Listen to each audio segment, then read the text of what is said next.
Well, this is just the title of my talk. Um, the builders were in the Markwalter and Bowe families. And of course, I'm a Markwalter and a Bowe.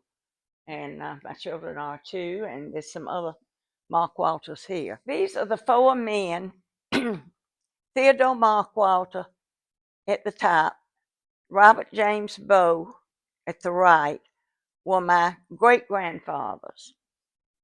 This was my grandfather, William F. Bowe Sr., and he always signed his pictures. And my daddy, William F. Bowe Jr. You just read about people wanting to leave on waterways and go to the New World. Well, this is where they did. Robert J. Bowe was from Nova Scotia. He was born there. His father was born in Ireland, but he was born in Nova Scotia. And he lived up on that hill right there, overlooking the Annapolis Basin, and that gap there goes to the Bay of Fundy. So the ships that left Digby County went through there to the rest of the world. This one is the Rhine River, and Theodore Markwalter was born in a little village here called Königswinter that's down near the water. And there's a row of 7 mountains that were above the cities in this area. And he helped his father work in a quarry on one of them. But as soon as his mother died, he left. He got on the river, and that's the Rhine River, and came to New York. He started out in New York. Time when I was getting ready to talk about them, I realized the similarities, that they really led parallel lives almost, these two great grandfathers. They were born in the 1820s. They came to the United States in the 1840s. They became naturalized citizens, good citizens. They each married in the 1850s.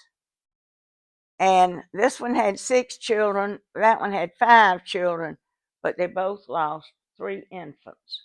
That was hard to raise a big family at that time, because you did lose some. Then along came the war between the states, and Markwalter was a private in the Confederate infantry. Robert J. Bowe was in the Home Guard, which is kind of a National Guard thing, but he also was a co-builder of the Confederate Powder Works. So they both contributed to the Confederacy. When the war was over, people wanted to put up monuments. It was usually the ladies. It was the wives and mothers that wanted to keep memory of their deceased husbands and sons alive. And so lots of cities erected Confederate monuments. We did ours in 1878, and the generals were carved in Italy out of Carrara marble. And the shaft at the top of it, I will have a picture, is 40 feet high. So it was big work. But Theodore Markwalter had worked in a quarry and possibly worked on the Cologne Cathedral. Some people that were named Markwalter did. We don't have their first names. But work was going on in Cologne at that time. So he knew how to handle big objects. It had a brick foundation under the ground below the monument, and that was done by Robert J. Bowe. And in 1882, Dora Markwalter married Willie Bowe. So that's where the families joined. And they were my grandparents. Then each one of them lost their wife, and they were widowers in their old age. And they both died in the 1890s and are buried on 2 separate plots in Magnolia Cemetery. These are the 4 builders. My father is the baby there on his mother's lap, and that's how we know when it was taken, that it was 1892 because of the age he was. Then this is his mother and his father, William F. Bowe. Then skip one, move over. That is Robert J. Bowe, grandfather, and that is his grandfather, Theodore Markwalter. And they are in the Markwalter marble yard, the stairs there. They lived in a loft on Broad Street, and the stairs there go up to the loft. Here's Theodore Markwalter. I won't say much about him. I just wanted to show you his picture. He had blue eyes. Well, most of these ancestors had brown eyes, but he had blue ones. Okay. In this picture, you will see a bare spot on one of those mountains. We don't know if that was the quarry where the Markwalters worked, but that is a quarry that was on one of these 7 mountains of this area. The little town of Königswinter is right there, and there's shipping on the river, the Rhine River. Theodore Markwalter married a German girl named Friederike Erdmann in 1857. We don't really know how they met. She had just been in this country about 6 months, and she was at her sister's in Hoboken, New Jersey, and he went up there and married her in Hoboken. So I'm wondering if it was an arranged marriage. He was probably 30. I don't know. They were not real young. This is his newspaper ad showing all the wonderful things that he could do: marble mantels, tombs, garden statuary, monuments of the latest and most approved designs. This is his workforce. Every one of them is named Markwalter. He had 6 brothers, and eventually all of them came. One sister stayed. The oldest sister was married and settled, and she did not come to this country. But all of his brothers and one sister did come. That's Theo there in the derby hat, and he's the boss. The others have on their work aprons. Some of those aprons are leather, because they go be working with bad stuff. All right. Next to the right there, that is Charlie Markwalter. He came to Augusta when he was 15, and a man named Victor Daw taught him English. So he named his first child Victor, and the name Victor Markwalter might be familiar to some of y'all. He was an accountant here, had 8 children and lots of descendants, and my son-in-law is one of them. I don't know who did what, but some carved, some cut, some lifted. But they had mules. They had mules to lift things and pulleys and all that. The Sanborn Insurance Company mapped a lot of towns, and they'll do it. This one's 1890. Well, there's one in 1904. There's one in 1955 of Augusta. I think that's the last one. There's one in 1880. So if you look at these maps, you can see how the property changed over the years. And this is Broad Street at the bottom. And up there is Reynolds Street. And Theo had his marble yard here in the front. And the workshops were back in the back where they cut the stone. And he lived in a loft house that was next to the marble yard. The office for the marble yard was on the other side. So that property was handed down. He bought it. We don't know exactly when, but his ad said he was here in 1858 or whatever that was. And so anyway, he was established here. And then when his son-in-law took over his business after he died, he had that property. When my daddy came along, he had that property.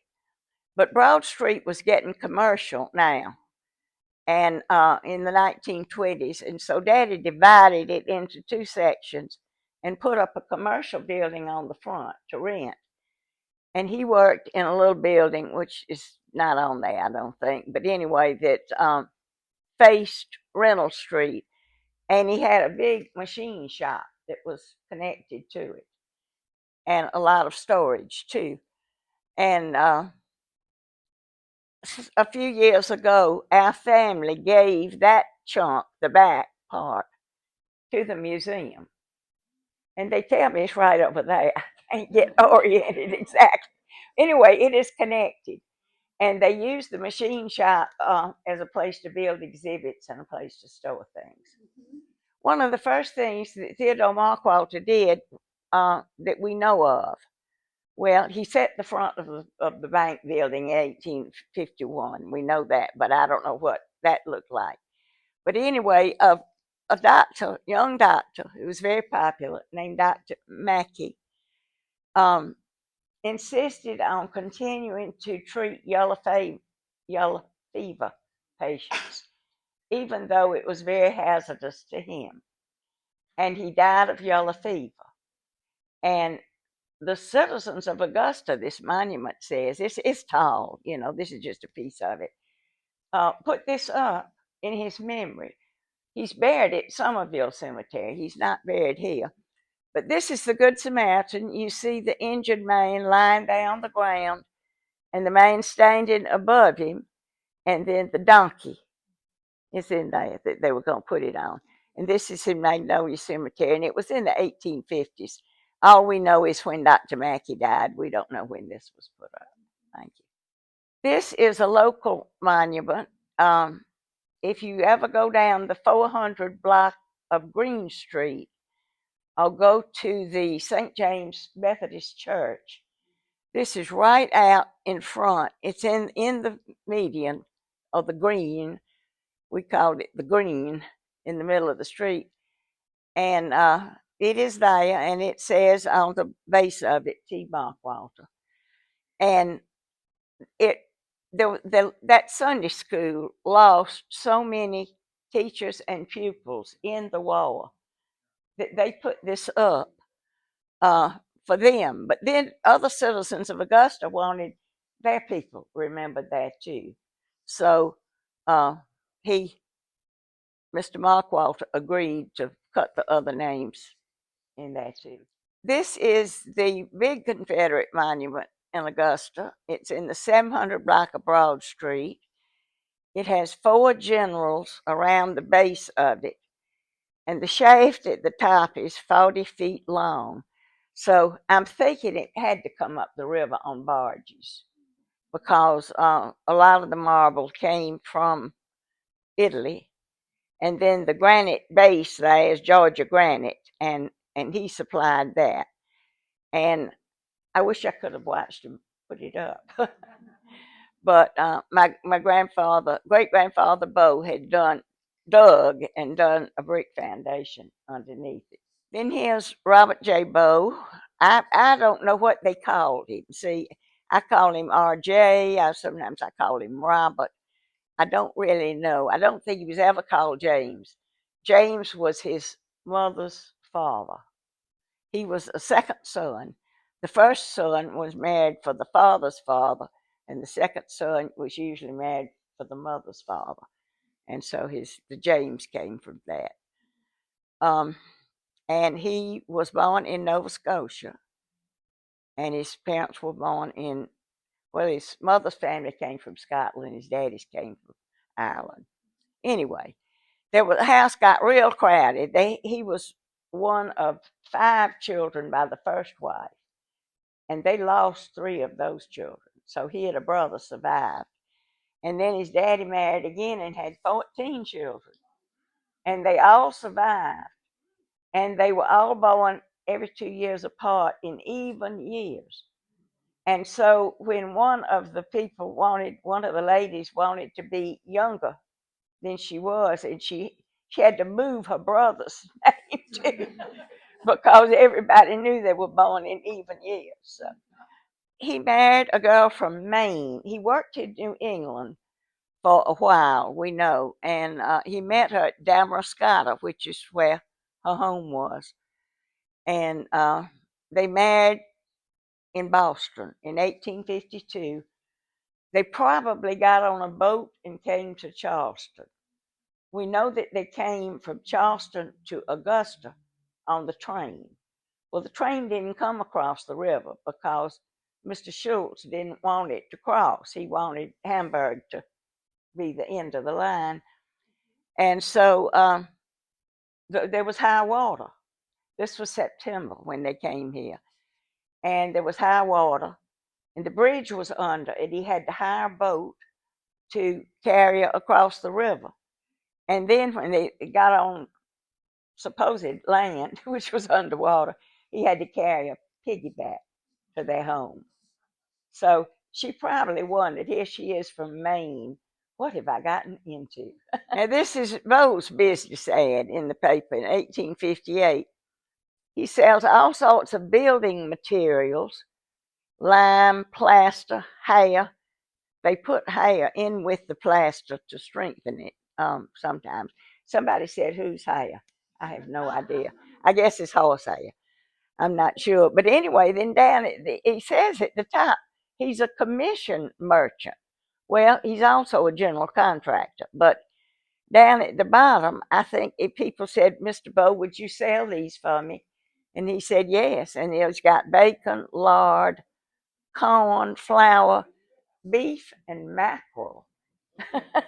I would not much like mackerel out of his little store. But anyway, this is one of the first things that he built. Now, he got here in 1849 and established his business and was making enough money to get a wife. See, that's what they did back then. They didn't marry and didn't borrow. They worked hard and made money, and then they could afford a wife. So this building is still there. It's on the corner of 8th Street. This would be 8th Street. And this is Green Street. And right down here would be St. John's Methodist Church. And over there would be Old First Baptist. It was built for a firehouse for 2 volunteer fire companies used it. All the firemen in Augusta were volunteer at that time. There's a little man on the top, and you'll see him better in the next picture. This structure here was a fire bell that they were supposed to ring to summon the volunteer firemen. And it was called Big Steve, and they used it for a while. But then they got electricity, and I guess they could have a siren at that time, and they didn't need that. So the whole thing was torn down. It was in the middle of the intersection of 8th and Green. The Claffey Printing Company is in this building, and Mr. Claffey gave me this picture. It has white horses pulling fire engines. They probably competed, the 2 companies. This one had white horses and their fire engine. And here all the firemen in their uniforms lined up. The opening on the right was for the equipment, and the opening on the left was for the stable. They had stables. Mr. Claffey said there's still some windows back there where the horses had poked their heads out the window. And there was a brass pole. He said they had to take down the brass pole, but for them to slide down. This is Claffey's office right here. This is his main door. And they blocked up some of the windows and some things have changed. But they're still using the building. And it was built in 1858, 57, 58. At that time, the sidewalk was dirt. It's not paved like it is now. So they put in a driveway of granite or other stone to give traction for the horses and the equipment when they were dashing off to the fire.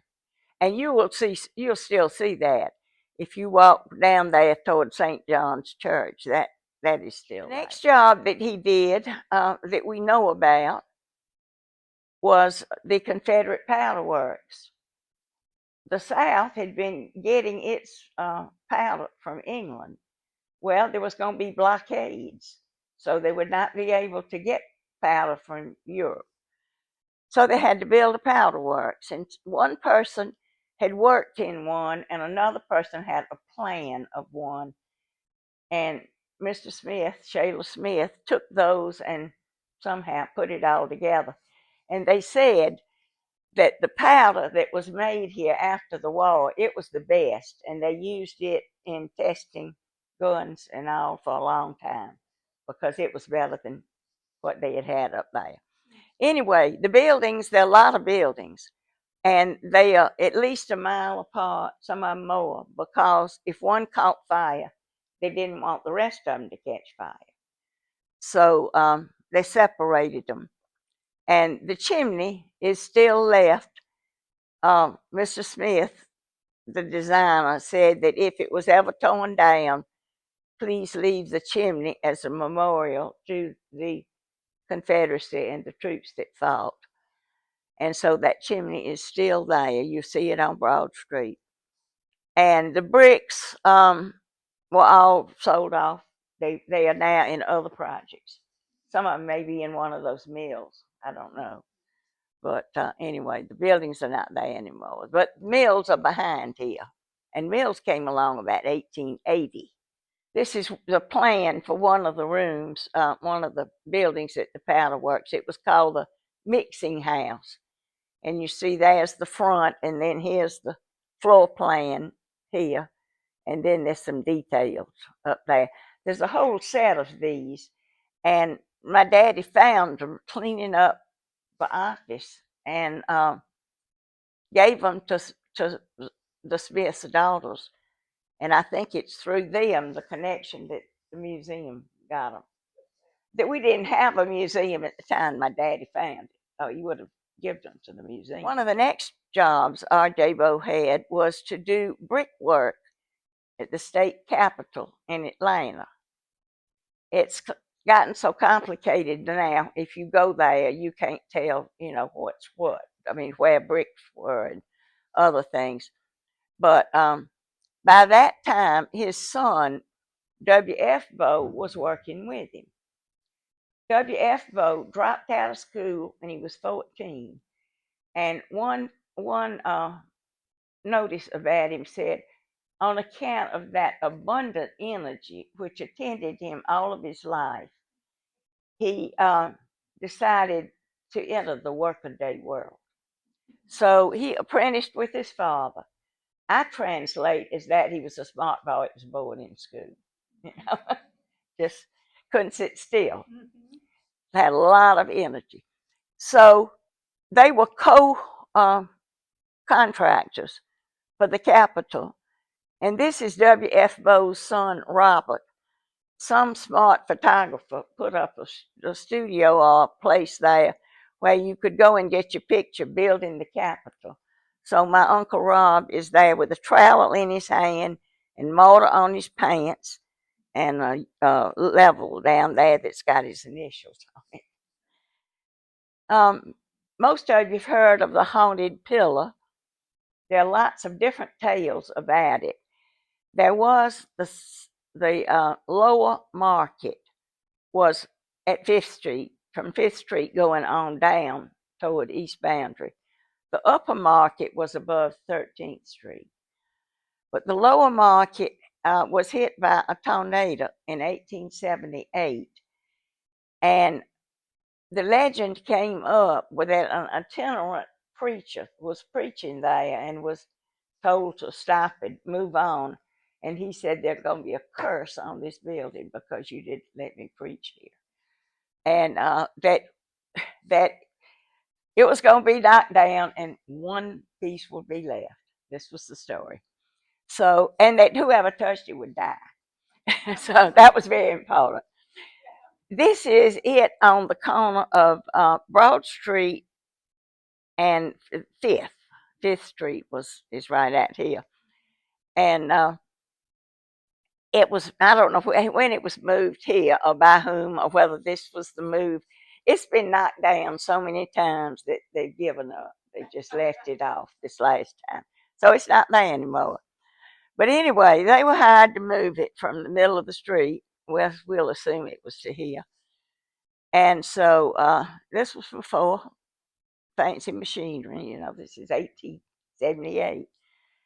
And they had the mules all rigged up and the ropes and the block and tackle, everything it took to move this thing, which was horizontal at that time, and put it over here. So when it just as it clicked for the clutch for the mules to get started, there was explosions all over that section of town. Well, the workmen ran first, of course, and then the other people ran or else stayed to see what was going on. And what was going on was my grandfather was 23 years old, and he had given firecrackers to his friends and told them to space themselves out. And when this thing started moving, light those firecrackers. And there he is. This is not the firecracker picture. But anyway, he did have a good sense of humor, they say. I missed him by 3 years, and I'm really sorry that he was gone. I'm even sorrier that they didn't know they had a grandchild, because they wanted a grandchild so badly. And my parents had been married for 10 years and had no child until I came along. So I missed knowing them, and they missed knowing me. In 1882, he married Dora Markwalter, and there's Dora and Willie in their young pictures. One of the jobs that we know about that W.F. Bowe did, we found out about in an unusual way. Alan was working at the courthouse in Beaufort, and he was in there doing some searching some records. And me and the 5-year-old stayed outside and just wandered around, and we were looking at the building, and it said W.F. Bowe Builder. And I thought, well, how did that happen? It's down here in Beaufort. And it had the year 1883 on there and who the mayor was and all the other people. Well, it turns out this was the courthouse then that he built. He was 28 years old, but he'd been working with his father for 14 years. And bricklaying kind of ran in the family. His father had been a bricklayer, and I know my daddy learned to lay bricks. He bragged in college that he could lay 20,000 bricks in a day or something. Extravagant number like that. But anyway, so this is my son, Bowe Strickland, who is sitting right here with a beard like his ancestors. And he looks just as pleased as if he had built the building himself. This courthouse is not here now. There is a third one, and I don't know. I'm assuming that they have moved this to that one. I don't know. Another brick job came along for William F. Bowe, and this is at Charleston. It's on Upper Meeting Street. These buildings are still there. Lower Meeting Street is where the stores are. And then if you go, I don't know which direction it is, but anyway, away from the rivers, there's Upper Meeting Street. And Mr. Inston, who I think was English, left some money to build housing for indigents. And so they built these cottages. They were duplexes. I've got the floor plan. They are real interesting. They had a cistern, for one thing. I guess, I don't know what you did with an indoor cistern, but anyway. So he built the first 5 cottages out of brick. And then later on, a lot more were built, and a chapel and a laundry. But you could ride up there, and they're still using it for housing. Then in 1898, a monk, a brother that was a builder, came to town with a plan to put up a big church in Augusta. He had just done one in Galveston that was called Sacred Heart. And he used the same plan. He modified it a little bit so that they would be different. And they put out bids, and they wanted work to begin in 10 days. Anybody that got the bid, which is right remarkable this day and time. So my grandfather got the bid for the foundations and the stonework. which goes up part way. And if you're ever in that downstairs area, you sometimes you see some signs of the stonework.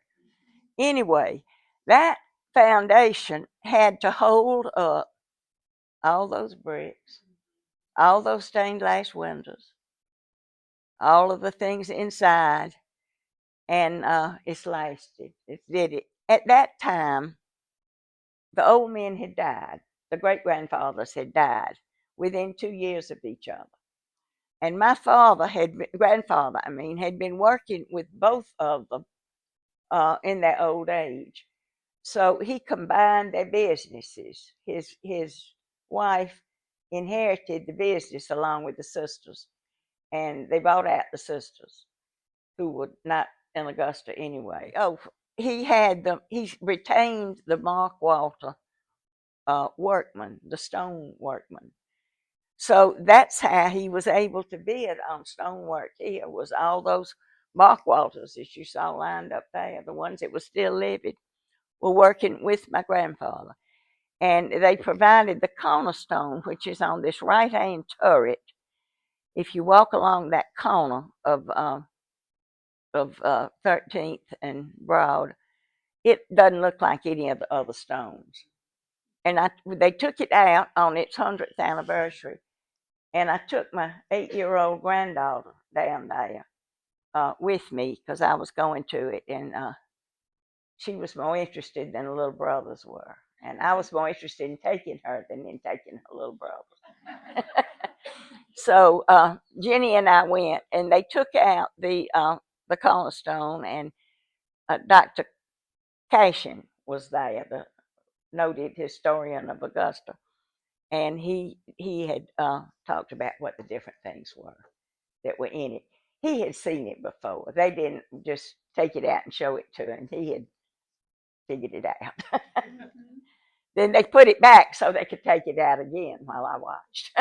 All right. When my grandfather finished with Sacred Heart Church in about 1898, 99, he also bid on the brickwork. And I think they said, Mr. Bowe, you've done enough. And they gave the brickwork to the Hagler family. And so my grandfather, he wasn't idle very long. He was asked to put on this marble front. There was another building here. This is the corner of 7th Street and Broad. You might have come by this on the way down. It's called the Commerce Building now. It's had lots of uses. But they tore down a building that was there, and this building was put up, and it was to be retail space. The retail was going to be on the first floor and the second floor, and those are the showcase windows, where you would put what you had for sale. And then there was going to be residential at the top. So he put that marble, and it's still there. And I don't know what it's used for now. It's been a Purple Onion restaurant. It's been an automobile sales place. We bought our piano from it in 1943. There was a piano company at that time. It's a fine building. It's nice that it's lasted. But if you walk along downtown, you may see in the sidewalk a plaque like this that says William F. Bowe, stone contractor. They called concrete artificial stone at that time. Anyway, Augusta, Georgia. Some of them are square like this, and these have the date. These say William F. Bowe, 1908, Augusta, Georgia. And some of the as the sidewalks have been redone, some of the city employees have saved these. They say when the Union Station was torn down, it was full of them, and they saved a lot of those and gave them to my mother. And I knew a man that was working for the city, and they were taking up pavement, and they were not going to put these back in the new pavement. And so he made a belt buckle out of this. these, lots of times you would see two of them together, one up here making a complete circle. And that just amazed me because I don't need them, I don't think. That just amazed me because it would have cost twice as much to put them in. And he was very thrifty. He never wanted to waste anything. There's another man named McDaniel that has these in the pavement too. And we don't know which one did it first, but whoever did it first, that other one had to get out and get some too. In 1916, the city suffered an enormous fire. It began at 8th Street. Now we are between 5th and 6th here, but it began up at 8th Street, and it was a March day. The wind was blowing, and it was blowing from the west, and it just carried debris with it. You know, if it picked up something that had burned, it took it on, and fires lit all over town. And so, actually, this end of town, including that nice property that's next door, burned. Now, this was the front. The front of the business was always, until my daddy went in business. The front was always on Broad Street. So this was 3 days after the fire. That's a metal building that they put up to use as an office, and the brick foundation that had been there was still warm underneath it when they put this up. But they were open for business. If anybody had any money to do anything with, my family, Daddy said, had $600 in the bank, and that was it. That was a lot more then, and it was more than a lot of people had. But they were starting over. They lost their home and their business, and my grandfather was 60 years old at that time too. Then there's my daddy, William Fairbanks Bowe Jr. This picture was taken about 4 years before he died, I think. He died too soon. He was 62. My mother was 53, and I was 18. But I learned so much from him in 18 years. It was a wonderful experience to be his daughter. But see, they had this family business for 3 generations, and here I come, and I'm a girl. He actually sold the business when I was 15, I guess, 16. And it didn't put any pressure on me. See, I was born late in the family. He was 44 when I was born. He was old enough to be my grandfather. And an education in engineering was difficult at that time. I think they had maybe 4 girls at Georgia Tech. And I didn't feel like I wanted to be that kind of pioneer.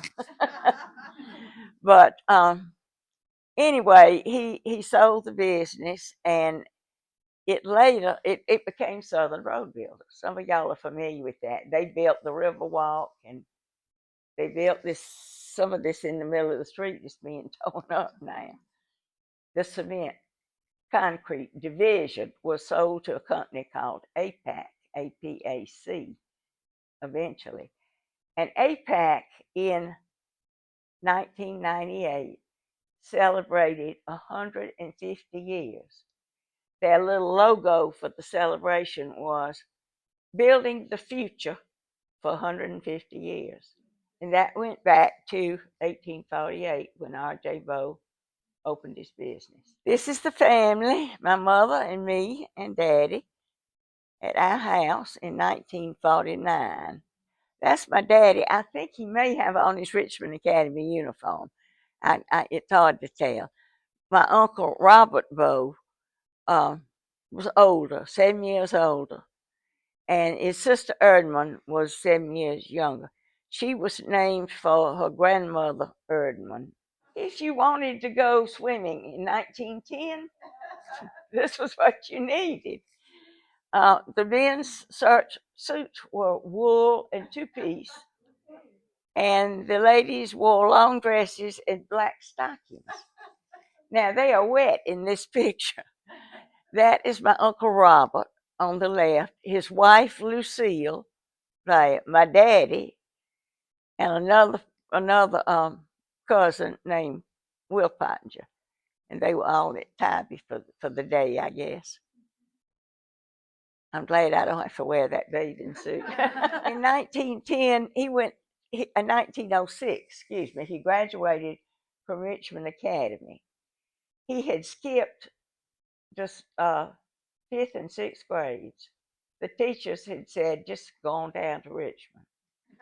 You know, he had been one of those.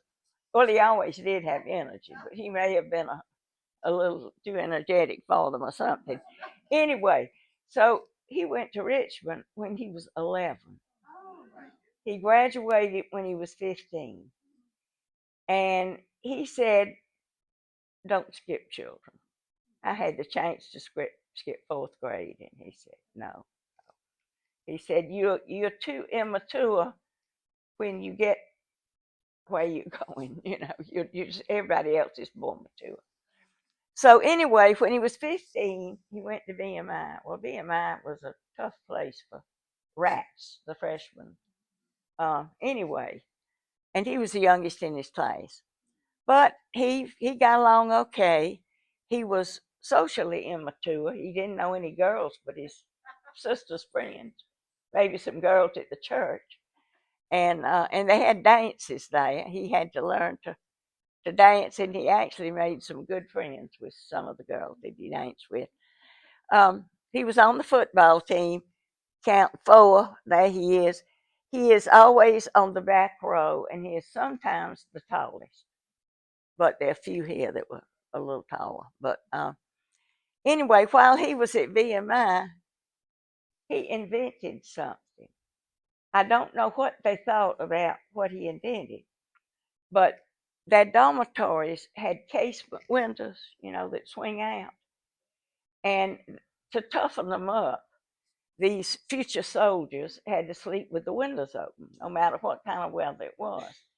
And in the winter, it snowed in the window, you know, all over the floor. And I think the floors were probably stone. It was very, very Spartan up there at that time. And I think still is. But anyway, he invented a device with pulleys where he could lie in bed warm and shut the window. That wasn't approved equipment, so I don't know how long it lasted before they made him take it down, or how many others wanted him to build one. I don't know. After VMI, he went to the Columbia Military Academy in Tennessee as a teacher. Now he's 19 years old, and this is a prep school with some kids who had flunked that were as old as he was, and some of them were older. And they gave him a right hard time at first, you can imagine. But he taught math and military science, and the commandant of the cadet corps is always an adult. The one at Richmond was an adult. Major Butler was one for years and years. Anyway, and he was the assistant commandant. And this was when he was 19 to 21. And when he first began teaching, every time he turned his back to write on the blackboard, spitballs landed on the blackboard. And so he decided that he wasn't going to put up with that. He tried to stop it, but didn't do. So he began giving a pop quiz every morning. You went in class and there was a quiz. The next day, you went in class and there was a quiz. He did this for a week, and then he said, let's talk about it. He said, we don't have to keep doing this, but you've got to quit the spitballs. And they decided they would do away with the spitballs instead of, and the tests. And he was giving them tests anyway. And he had a system also. He had some problems with cheating. You know, these are big boys. And so he numbered people in their seats. He would number you 1, 2, or 3 going across. And then the back next row would be like maybe 1, 2, 3. And then he numbered them. They were the same going back. And that way, a student could not look at a paper of anybody in front of him or beside him or over here or punch who's behind him. But he would give 3 different problems that were different, the same difficulty, labeled 1, 2, 3. And they would be on the blackboard, and you did yours, but you couldn't see to cheat. You had to have studied the lesson.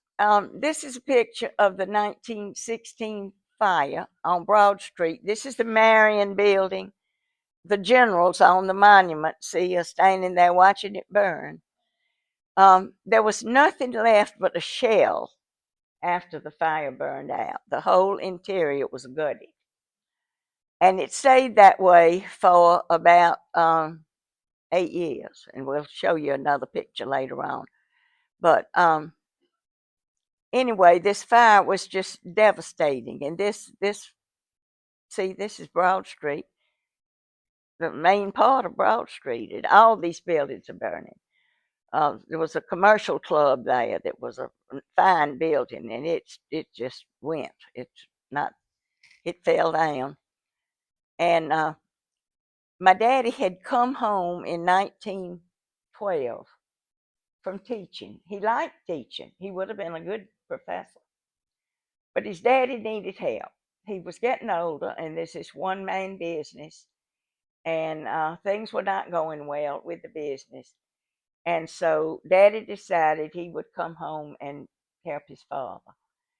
And so in 1912, he came back to Augusta. And here he is, college educated in engineering. And he's got to deal with this old man that knows how to do it, but doesn't keep good records. And so I imagine there were a few conflicts, but anyway, they got along all right. And he worked with his father's company. And then the fire came in 1916 when they were finally operating in the black again. And then here comes the fire to knock them down. It burned their business. It burned their home. And somebody has asked me, where did you get all these pictures from? My grandfather's sister lived in Columbia, and she had a lot of the family papers with her. So Aunt Georgia saved these pictures. Along with the thread of construction in this family, I realized there is also a thread of military service. Some of y'all may be living in Augusta because of the military. There's always been military here in Augusta since George Washington came and inspected it in 91. Anyway, so here are the different ways that they served their country. Theodore Markwalter was a private in the Confederacy. Now, these men did not come to Augusta to fight. They came here to work. And doggone it, here comes a war. And it's threatening their homes and their families, their children. So they're going to go to war. So Theodore was a private in the Confederate Army for 4 years. He wasn't married to his wife but 12 years before she died. And he was gone for 4 of them. That's kind of sad to me. Robert J. Bowe was a co-builder of the Confederate Powder Works. And then he also was a member of the Home Guard. If the troops came to Augusta, the Home Guard would certainly be called up to work. Then William F. Bowe Sr. was in a volunteer group, I think, called the Clark Light Infantry. And they drilled and they did some military things, but they sure had some good parties. This is a group of young men that enjoy each other. And he was a lieutenant in the Clark Light Infantry. And their dress uniform is amazing. I didn't put it in here, but he had a hat with a plume, and they had a plume ball. And I guess they wore the dress uniforms with the plumes to the plume ball. He loved the military. He wanted Will to go to VMI, and Rob and Will both served in World War I. I'm calling my daddy Will. He was called all sorts of things: Billy, Bill, William, but his family called him Will. So today I'm calling him Will. Anyway, Will was an officer in the war. He went in as a lieutenant and he came out as a captain. His whole career, except for training, was in France. He was sent to Givres Supply Station in France. So, those of you that speak French will know how to pronounce it. I don't. But anyway, he was there from 1917 to 19. The war was over in 1918, but the troops that had been fighting at the front went home first. You see, they had brought them over in ships just piecemeal. And here all of a sudden they've got 2 million people that need to go home. So it took a while to get them all home, and they left him there to rebuild the roads, for one thing, he and his group. And anyway, this was the first mechanized war. I feel like he sort of was at a crossroads with history twice in his life. And I guess he felt it, I'm not sure. But in studying the parts of his life, I feel like twice he was part of it, partly helped it to happen, and so forth. This was the first mechanized war. They had been riding horses and using horses to pull equipment. Now they've got road equipment, ambulances, tanks, all sorts of things. And they need gasoline and oil. He was put in charge of building prefabricated storage tanks. They're up here at the top. They put those on the railroad cars along with the tools and rivets and everything they needed to put them together. And the train went to the front where the men were working, and they could put up a tank. Then these are oil drums here, and I don't know exactly. I guess some were used for gasoline, some for oil. I do know they also used tank cars on the railroad. But with the railroad, if the troops moved 10 miles, you just get some men up there and make them lay 10 miles of track. And the cars could keep following the wall. I have some nice letters that were written to him about what a good job he did with this. He was meticulous about being sure that every shipment that went out had everything that it needed. And they cut the time, I think, in half to put these things together because of that. All right, the war's over, and oh, Mama is so pleased that the boys are back and they're safe. And here they are together. And that's Dora, that's Willie, my grandfather. His wedding ring says Willie, so it says Dora Willie. So I guess that's what he was called. And Rob, and then their sister Erdman.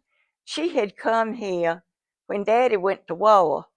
See, they needed somebody else at the business office, and so she came, and she was the bookkeeper and ran the business. When they came home, my daddy and his brother each had a distinctive whistle that they could do, mouth whistling, which I can't do, particularly when I've been talking for this long. But anyway, you could tell, if Daddy wanted me to hurry up and I was somewhere, he'd stand outside the door and whistle. And it meant, come on. I meant, I'm out here waiting for you. So Uncle Robert had a different whistle. So the train station was downtown, not too far from the Bowe home. They had moved.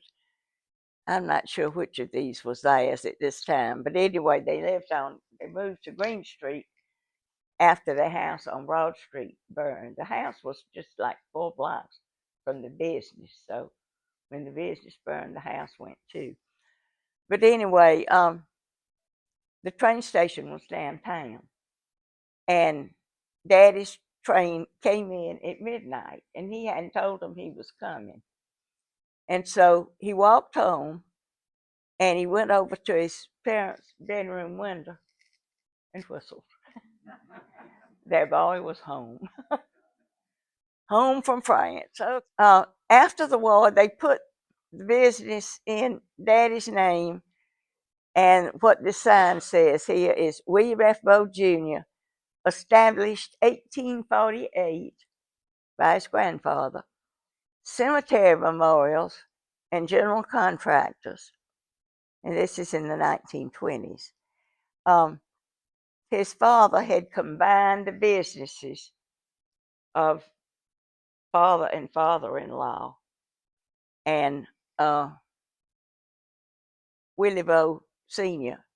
had operated both of those businesses. And they didn't carve anymore, but they could order things for you. They were an agent for stonework. So I mean, they could build stonework, I guess, but they not the statues and things. So one of his jobs was that he got for a Mr. Fennessy. He did a lot of work for the Fennesys, and I can't keep up with which one was which. But anyway, this is the Marion building, and it has scaffolding on it. You see, you couldn't go inside and go up to work because there was no inside. So they had to do the scaffolding, and I'm wondering if they had to get men from Atlanta to climb that thing. It was used to heights a little more. I mean, I can't see you putting your ordinary workers and say, climb this thing like a monkey. But anyway, they had to go in the windows and build the floor. And then after that, they could put rooms or whatever they needed on top of it. And Allen worked in this building for a number of years. It's still there on Broad Street. He didn't do much residential construction, but this is for another Fennessy. And so Daddy agreed to build this house for Mrs. Fennessy.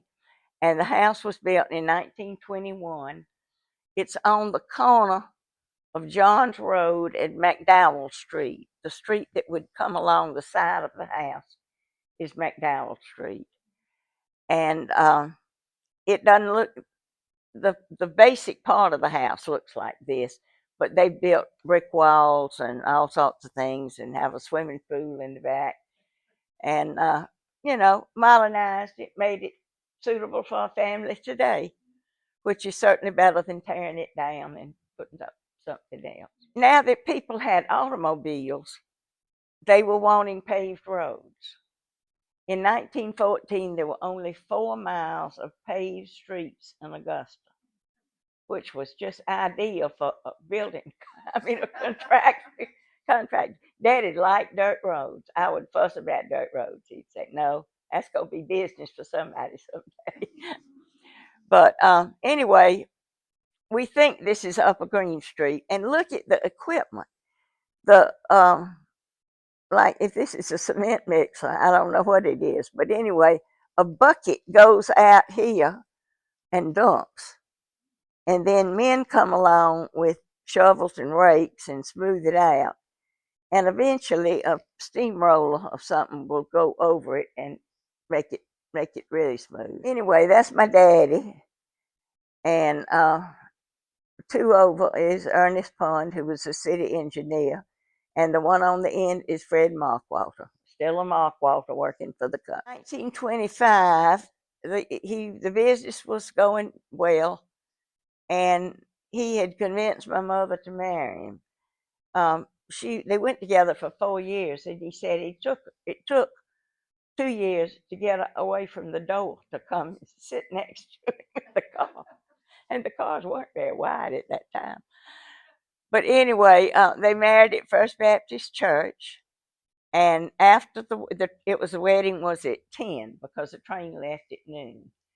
And so after the wedding, the guests all walked to the train station with them to see him off.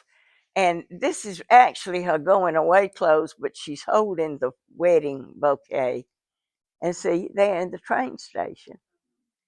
And this doesn't show how pretty she was. She was a beautiful young woman, tall and slim and blue-eyed. If you went down Washington Road about 1920 to see who lived there, here's who lived there. There were more cows than there were people on Washington Road, and it was completely rural. And there was a big dairy where I-20 crosses now, the Lucerne Dairy. They had a lot of cows. There were silos, barns, fields with grain, cows grazing, horses in the fields, and it was completely rural. And it was a two-rut dirt road that probably got muddy when it rained. And so a doctor that lived across the river in South Carolina, his name was Dr. Mason, wrote a letter to the editor of the paper, and it was published. And what he said was that I'd like to come to Augusta more often, but it takes me half a day. And I have to first catch an antiquated ferry, and Mr. Fury might be somewhere else. You'd have to catch the ferry operator before you could catch the ferry. And then the Washington Road is just nothing but ruts. And he suggested paving the Washington Road. And people thought, that was a pretty good idea. So my daddy got the bid to pave Washington Road. It was probably from about Lake Olmsted. It was out to Fury's Ferry, the junction with Fury's Ferry Road. He didn't pave Fury's Ferry at that time. He said, it is generally agreed that in the next year, the Washington Road will forge to the forefront as the leading artery of travel into the city. Well, it may have taken more than a year. I don't know. But the Augusta National is out there, lots of businesses are out there, and all of the residential has moved further out Washington Road, where they could hopefully find some open fields again and maybe have some cows. They really wanted a bridge instead of the ferry, but Mr. Fury wanted the ferry. I guess he was furious at the idea of a bridge being built because it was going to compete with his ferry. And he didn't want to sell the land that the end of the bridge needed to go on, which was his property. But anyway, they finally reached some sort of a financial agreement. Daddy bid on the Steel Truss Bridge in 1929, and he received the bid. It was replaced in the past, probably longer than 15 or 20 years, I don't know, with a low concrete bridge that is practical, but not pretty. It's got those concrete sides. But this bridge became not wide enough for today's traffic. But anyway, it was Dr.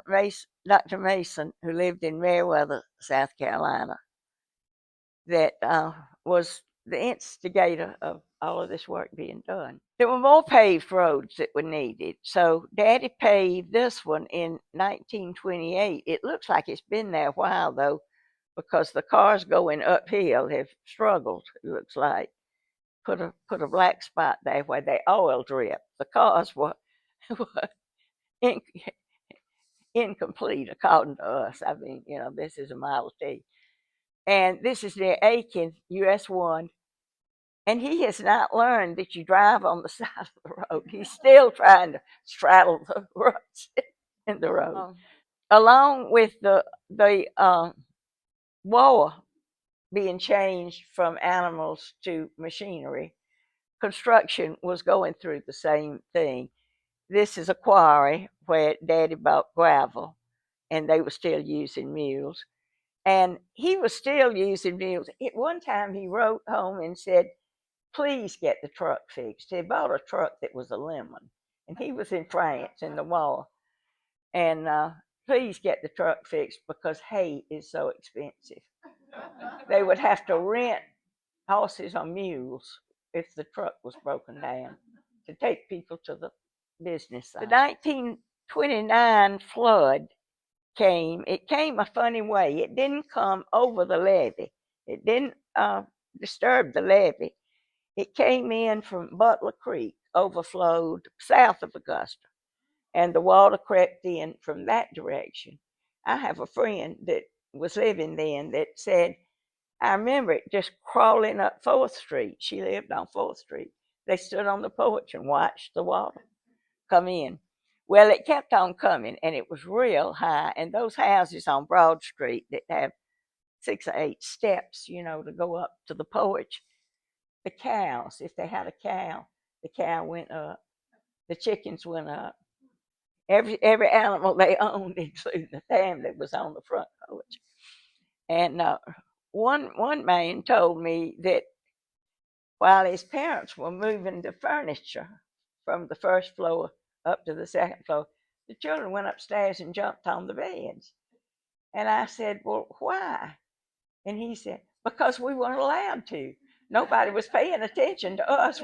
They just made a trampoline of it, jumped up and down on the beds. But the canal was damaged. And so my daddy, it was divided into sections of maybe 10 miles, and different construction companies had different sections of it. Anyway, this is Daddy's crew working on it.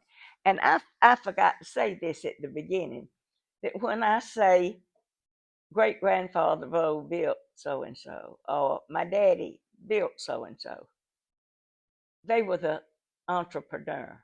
They're the one that got the bid and was responsible for it. But there was a whole network of other people that worked with them, the support system. You saw all the Markwalters lined up there. One more thing about the flood. In 1929, Daddy was gone for 3 days and 3 nights, and Mother didn't know where he was.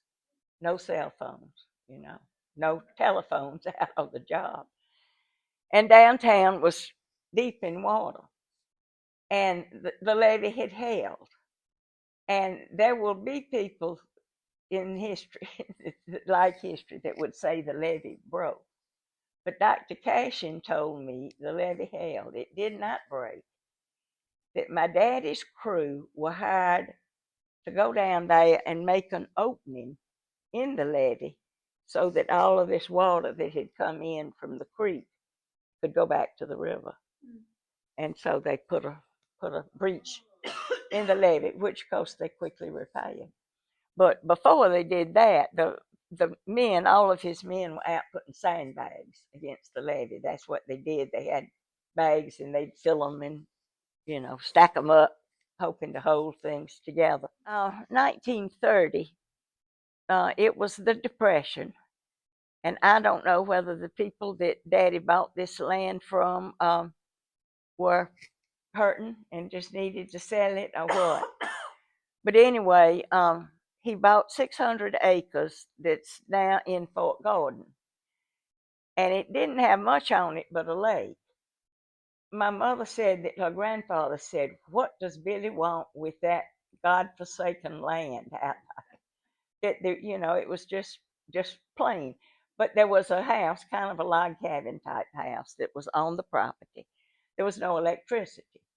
It had been probably a fishing lake, something like that.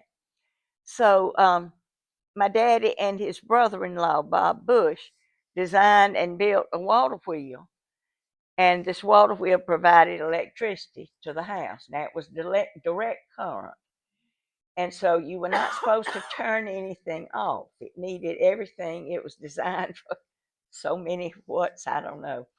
Anyway, and I can remember as a little girl, we would stay out there, and at night somebody would yell, lights going out in 5 minutes. And everybody would do everything they needed to do and get ready for bed, and then somebody would come down and stop the water wheel. And they had a wood stove, and they had an ice box that you had to go to the ice house and get ice. They didn't run any appliances on this electricity but light bulbs, and the pump, I guess, the pump for the plumbing. They did have indoor plumbing at that time. After the water wheel got built, I remember it some. The government wanted it when I was 5, and Camp Gordon was being built at that time, and so people had to sell. We were paid a little bit for it. Was surprising to me how little for that many acres. It was something like $13,000. But that was more money then than it is now. Then along comes the war, World War II. And Daddy did not go back into the service. Some of his cousins did. He and his brother did not. They were old enough that, they were not vitally needed, except Daddy felt like his job was support work. And they wanted to lengthen runways, pave runways, work in naval yards and things like that. And this is it in Sumter. And I have counted these big planes, and I get up to 12, and there's still some, but I can't count anymore. But anyway, they needed to number the pictures that they took, so they had a man lie down on the pavement and hold it. This is picture number 5. We also at home have 1, 2, 3, and 4. Daddy was a hands-on contractor. I mean, when he had inspected a job, he inspected a job. And if the machinery, if a tractor was sounding funny, like it needed oil in, he would stop and make them stop it and deal with it. Anyway, he inspected this trough, and I don't know how high the ladder was, but there he is up at the top. And then here's a picture of him close up. He always wore a white shirt. He said the boss had to wear a white shirt. He worked from the office was downtown, of course, right over here on Reynolds Street. But he would come home to the hill where we live, just drenched. He'd been out on the inspecting jobs, change his shirt, sit on the porch and sleep for 20 minutes, and then get up and go again. Of the 19 people in the Bowe family, only my great-grandfather, R.J., came south. My other relatives are in Canada or New England or Nova Scotia. And I've been in touch with them. See, I don't have first cousins or second cousins. I just have third cousins in the Bowes. But I've enjoyed the contacts I've had with them. We've visited back and forth, some of us. So this is what the family ended up looking like in Augusta. That's my Aunt Erdman, my mother, my daddy and me, my Uncle Robert, and my Aunt Seal that modeled the bathing suit for you in 1910. They lived across the street. He came back to work during the war, 1942. Daddy needed some more help, and he was ready to leave New York and come south again. And there happened to be a house available right across the street from us. He bought it. She had never seen it. I don't think she ever quit complaining about it, but she didn't get a chance. He came by himself. So he worked for the company. My Aunt Erdman had worked for the company during World War One, when Daddy was off at war, and until her mother died in 1929. When her mother died, she went to see cousins in Savannah and found out they needed a math teacher in Savannah. And so she took the job and had a teaching career for many years. This is my daddy, and this is what was in the paper, the editorial in the paper when he died. It told about his personality. He was friendly and considerate, and that he was a master builder, a fine and beloved citizen, and a beloved gentleman whose death has been widely mourned today. That was in the Chronicle. He was honored a few years ago by the Richmond Academy, and they have a Hall of Fame where they honor people that have accomplished a lot. And so he was honored at that time, in the class of 1906. Everybody else that was there that night was like 82, 94. Yeah, 1906. Here some mule brands. This one says Bowe, and this one says 0. They had the numbers 0 through 9, and every mule had a number. And I think these probably were R.J. Bowe's, because I know he had a stable, I know he used mules, and his tombstone says, "A friend of man and beast," which is a strange thing to put on an epitaph, but it says that down in Magnolia Cemetery.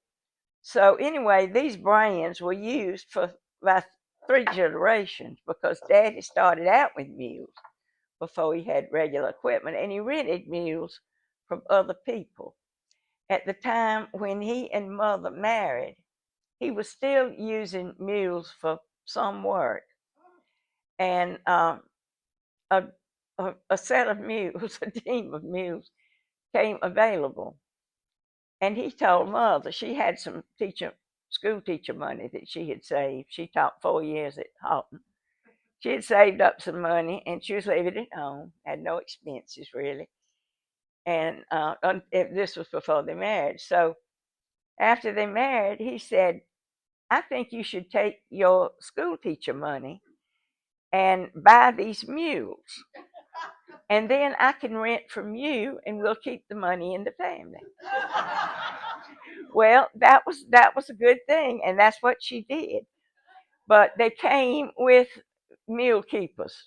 She never had to feed them or take them to the vet or anything like that. But